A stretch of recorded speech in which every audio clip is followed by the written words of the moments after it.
اب یہاں یاجوج ماجوج کا ذکر ہے، قرآن کریم میں 2 جگہ یاجوج ماجوج کا ذکر ہوا ہے، ایک یہاں پر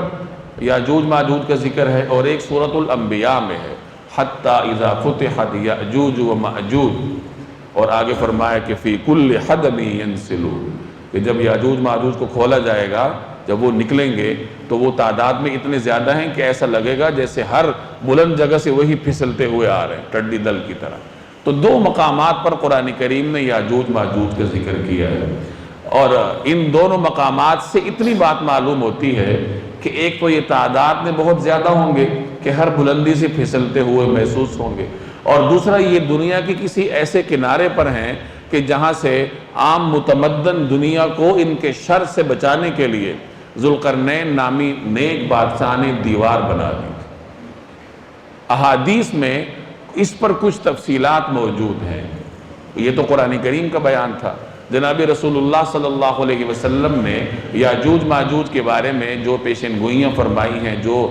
حدیث کی ذخیرے میں ہمیں مختلف روایات ملتی ہیں، تو ان روایات میں قرآن کریم کے اس بیان پر ہمیں کچھ اضافہ ملتا ہے جو جناب رسول اللہ صلی اللہ علیہ وسلم نے بیان فرمایا۔ اس کا خلاصہ یہ ہے کہ یہ ایک غیر متمدن وحشی قوم ہے،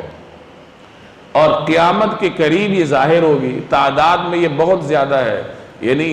999 یہ ہیں اور ان کے مقابلے میں ایک متمدن زمانے کا انسان ہے، یعنی گویا کہ ایک کے مقابلے میں 10 یا ایک کے مقابلے میں 999، یہ ان کا عام انسانوں کے مقابلے میں ریشو ہے، اس قدر کثرت کے ساتھ ہیں۔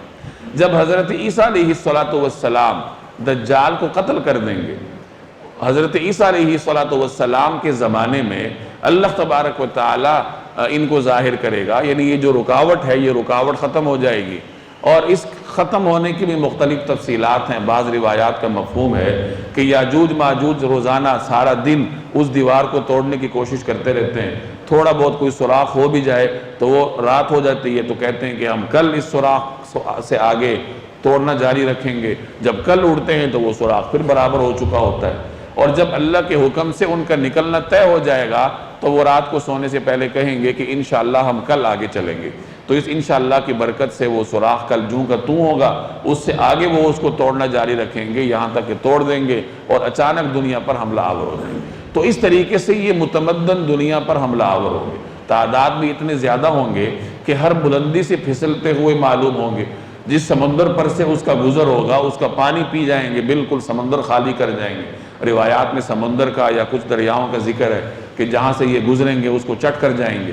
پانی سارا ختم کر لیں گے، اور قتل و غارت گری اور عام متمدن انسانوں میں وحشت کا وہ عالم مچا دیں گے کہ الامان والحفیظ۔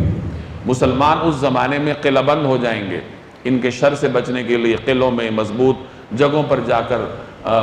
اپنے آپ کو محصور کر لیں گے، تو ظاہر ہے کہ غذائی قلت پیدا ہو جائے گی۔ حضرت عیسیٰ علیہ السلام اپنے مخصوص رفقا کو لے کر اللہ کے حکم سے کوہ طور پر چلے جائیں گے اور وہاں دعا میں مصروف ہوں گے۔ ان کی دعا کی برکت سے اللہ تعالیٰ یاجوج ماجوج نامی اس قوم پر طاعون جیسی کوئی وبا مسلط کر دے گا۔ دنیا میں ان کی کثرت کا یہ عالم ہوگا کہ پورے روئے زمین میں ایک بالغ جگہ بھی ایسی نہیں ہوگی جہاں یاجوج ماجوج کا کوئی فرد نہ ہو۔ تو ان کی دعا کی برکت سے اللہ ان پر وبا مسلط کر دے گا اور یہ سارے مر جائیں گے۔